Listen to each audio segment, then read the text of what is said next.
Welcome to Not Milk Never Milk. Subscribe if you're lactose intolerant. You start by establishing safety and a test patch. This saves time and prevents damage. Put on a respirator, nitrile gloves, and eye protection. Set up ventilation. Once done, scrape loose paint lightly so the solution contacts the old finish. Make a 1 in 10 test patch on an inconspicuous spot and wait 5–10 minutes to verify effectiveness and substrate compatibility.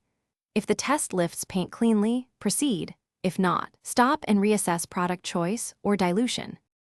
You now apply the remover methodically, section by section, so you can control dwell time and cleanup.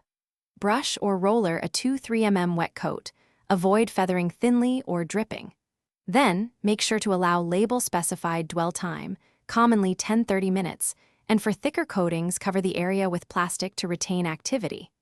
Once the finish bubbles or softens, use a plastic scraper and stainless steel brush for heavy buildup, removing softened paint while keeping your work area tidy, and you finish by neutralizing and cleaning the substrate promptly. This prevents flash corrosion and residue. Follow the label. Rinse with water or wipe with the recommended solvent, then dry. If stubborn spots persist, repeat short reapply cycles instead of one prolonged exposure. This reduces substrate damage. For troubleshooting, if paint won't lift, confirm you used the right product for the paint type and that your test patch showed activity. Otherwise, switch chemistry or consult manufacturer guidance. Finally,